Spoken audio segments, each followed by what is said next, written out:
Hello. So it is I think it's October. It is October, and I realized that I have not done a garden tour in a while. So buckle up. It won't be long because I don't have a lot out here right now, but it will be a garden tour nonetheless. So, in case you did not know, my name is Brittany Buss, and this is All Buss, No Fuss Gardening.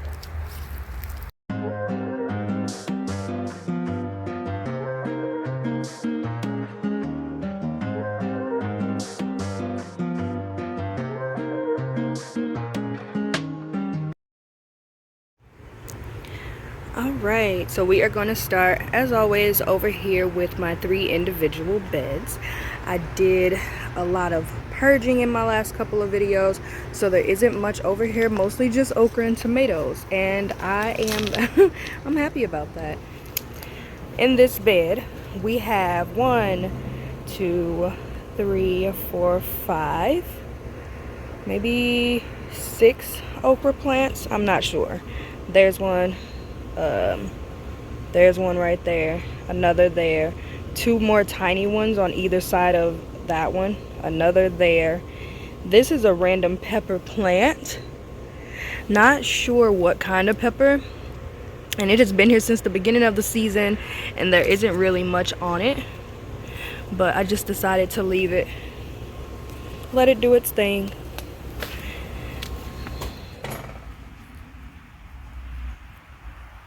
I love these okra flowers. They are beautiful. But that is all we have going on in this bed. Moving right along to the second bed now. There's not much here. It's just 2 okra plants. But they are still putting on okra. There's one there, one there. One coming in and a flower. Another flower right there. Another flower down there.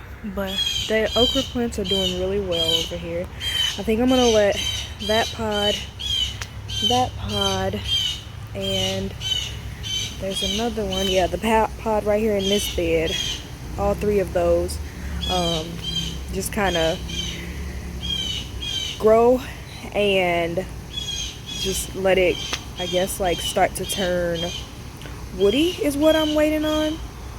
And then apparently once I've read at least like once it turns brown, and at that point the seeds will be ready to harvest, because I do want to try and attempt to save some okra seeds for next season. I think I forgot to mention that this husky cherry tomato plant is still here. It is doing amazing, actually. It's still putting on flowers, and it has a bunch of tomatoes still on it. And then a plant actually it looks like there's 2 in here. 2 tomato plants from that cherry tomato plant actually volunteered right here in this little brick hole. So that's cool.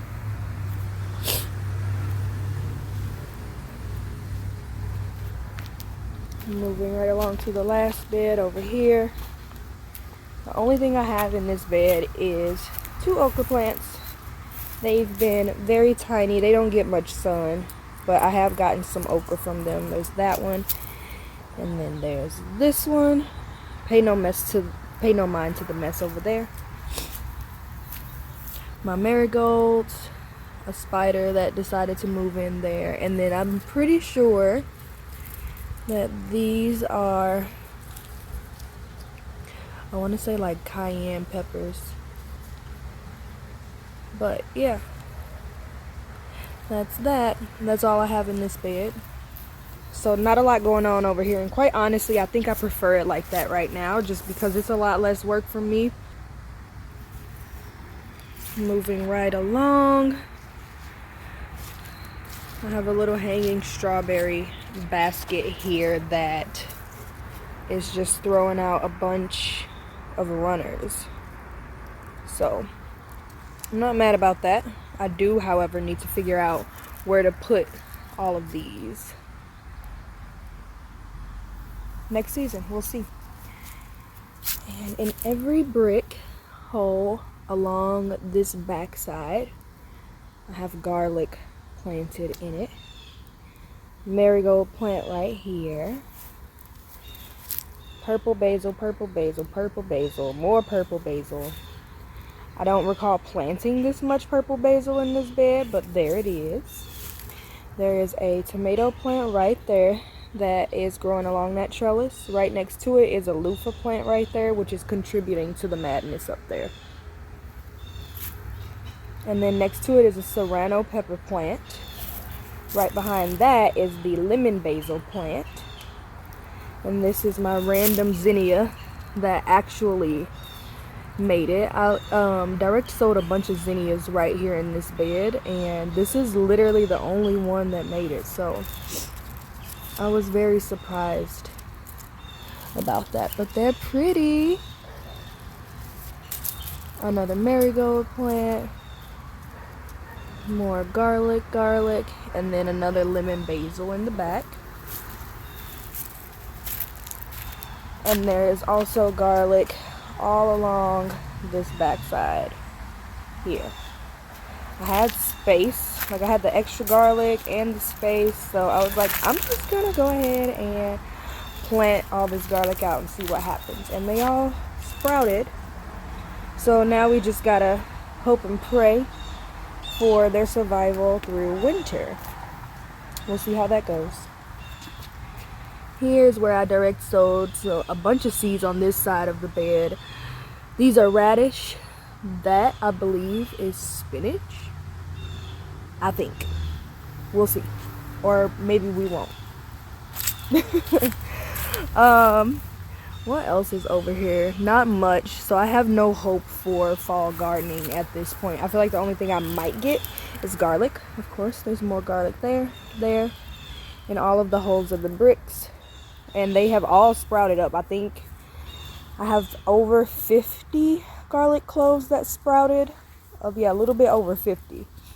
So I'm excited about that. And over there, I believe those are collards. And same here. But they're so tiny. So we'll see if anything comes of it. And then there's just some random purple basil there. My blueberry bush is looking pitiful. One there. The rabbits keep eating at all the leaves. One there. And then a really, really tiny stick right there. And as you can see, the trellis is covered in loofah. Loofah leaves, a few actual loofah plants themselves. So I'm really excited about that for, I heard something behind me. I'm really excited about that because I'm gonna give some away. And I've never had the experience with natural grown loofah, so I'm excited about that too.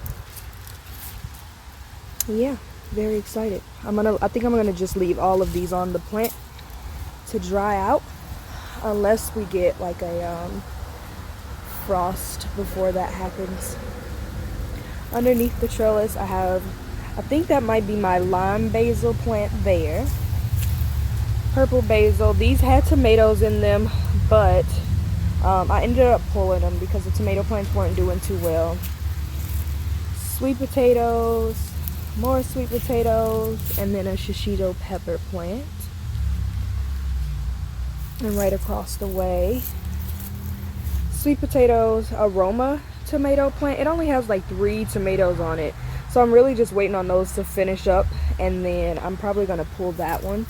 And right next to it is my sun gold tomato plant. It's still putting out tomatoes. It's still putting out flowers. I have been eating them every opportunity I get when I come out here, so I'm gonna let her keep going until she doesn't want to go anymore. I appreciate her. I think I'm also gonna collect some of the seeds in those, because I really enjoyed that tomato. That one and the husky cherry were chef's kiss. On the other side of this bed, my little blueberry stick there, another blueberry bush there, and then this is probably my strongest one, which I'm not sure why, honestly, why there's such a big difference between the three blueberries, the 3 blueberry plants here and the 3 blueberry plants over there. But that side actually gets more sun. They all get the same amount of water. I'm not sure. I'm going to fertilize here soon, and we'll see if anything comes of it. Our asparagus is still asparagusing. This one just shot up recently, as well as this one here, so I'm excited about that. But there's a lot of them are really just like laid over in the bed. And then there's actually, I saw a new one, a tiny one right here. Like, it's so little you'd miss it if you didn't know what to look for. That one just shot up from a crown that I thought I had died, so that's exciting. And then the strawberry bar hanging off of the deck still looks good. Everything looks lush and green, and they are also throwing out runners, but they're like not cascading like the strawberry plant on the hanger over there. They're actually like inside of the little hole. When I made this, I put 1 strawberry plant in each hole, and now at this point there's at least 3, like 1, 2, 3, there's at least 3 strawberry plants in each one of these holes. So these strawberry plants multiply like crazy. I just wish they would put out strawberries just as fast. But if you've been here from the beginning, you know I have a love-hate relationship with these strawberries. We'll see what happens. Oh, there's a flower right there. So we'll see what happens with them next year. I've also heard that it takes a couple of years for strawberries to get established, so we shall see.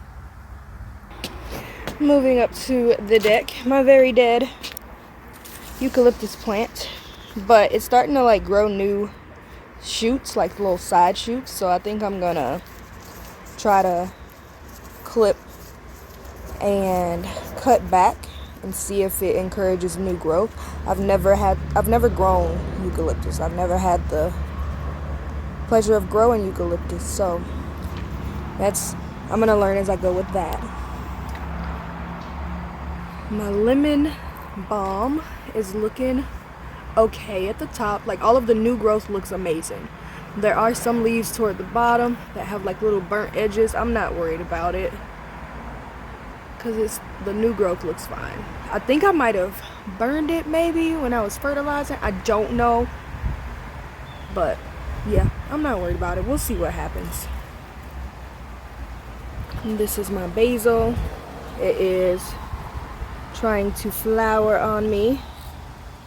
It is beautiful. I am going to let it flower on me, but what I do want to do is move this rack to the bottom and move that bottom rack right here, because if it does start to drop seeds, I don't want it to fall into this grapefruit mint, which is looking great, doing amazing, like multiplying like I never imagined it would multiply within a few short months.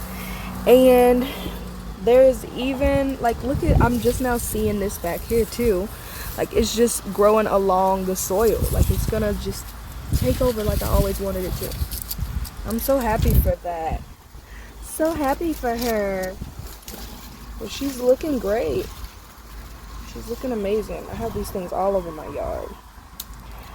And then down here, our pineapple mint is looking sad. Another reason why I want to move it up to the spot where that basil is because I'm thinking that maybe it's not getting enough sunlight on this bottom rack down here. So we're gonna try something new. We're gonna move it up a little bit and see what happens. I do know that mint, well, I don't know. I feel like mint does not like direct sunlight, because I had my mint in direct sunlight and it died. It was trying to die on me, so I moved it and it was fine. So that's what makes me think that mint doesn't actually like direct sunlight. But I'm gonna try and move it up and see what happens. In this pot though, guys, look, I'm so excited about this. My friend, the same friend who actually gave me the chicken manure for fertilizer, she has a chocolate mint plant, and she allowed me to take a piece of it for my garden. So it's just living in this pot right now, and it's doing great. It's still alive. That was my main goal, was to just keep it alive during transport and get it get it in a container, and just be able to keep it alive for a few weeks. Like, I just didn't want it to die before I got it home. But she seems settled. I think I'm gonna just allow her to stay in this container. Look, she even has like more little sprouts coming up, yay. I think I'm just gonna allow her to stay in this container until the end of the season, and then find her a bigger container when I get ready to come out and start moving things around in the spring. I think that's what I'll do. Not sure. Yeah, I think I might do that. I'm gonna do that. I come out here and I'm paranoid. I keep checking like the bottom of this container, because I just feel like the roots are gonna grow through the holes at the bottom of this container and then take over this bed with the pineapple mint. But I want my pineapple mint. It tastes amazing. It smells amazing. It just doesn't want to live on this bottom shelf. So let's hope and pray that once I move it, it'll be fine. Fingers crossed, guys. Fingers crossed. And on the far end of my deck, I have an empty container, apparently. I have my aloe vera. This is a house plant. I actually just brought her out here early this summer to see what would happen, because she hadn't moved. But she is huge, and I'm not sure if I should put her in a bigger container, because she looks like she's, you know, doing her thug thizzle. Like, maybe I should just let her keep doing her.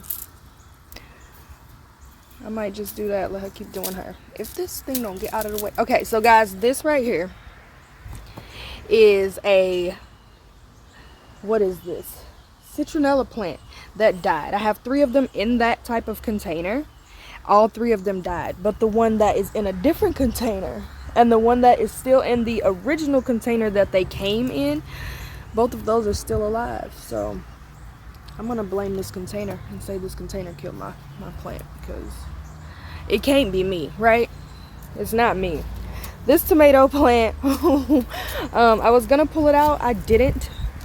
And then I noticed that there were tomatoes growing on it still. So, of course, we're gonna leave her. We're gonna leave her. This is our lavender. She's still looking good. All right, I need y'all help. If you know something about lavender, let me know. I am going to have to look up some stuff on my own too, because I had lavender before, but it died. And I feel like that it's because it has something to do with the fact that lavender is supposed to be like harvested frequently, maybe, or cut back, which makes sense, because I'm seeing all of this new growth right here coming off of like the main parts. So yeah, and it's getting woody down here. Okay, so yes, I think I'm going to have to just harvest more. Harvest it like I would with my basil or my mint, and we'll see where she goes from there. This is just regular English lavender, but she smells amazing. She still smells amazing. She looks amazing. Just a few woody parts down here at the bottom, but I think I can get her to be a little bit bushier if I just trim her a little bit more throughout the season. So I'm gonna try that soon, actually, because I could use some of this. Our lime bush is doing great. I'm not expecting anything from her. I wasn't expecting anything from her this season. I got her pretty late, but that new growth is beautiful, bright green, and then the rest of her leaves are very dark, deep green, so I'm loving that for her. Citronella that's dead in this container. I told you about it. My lemon plant, y'all. Look at that. She's just gonna die, isn't she? I don't know what to do for her.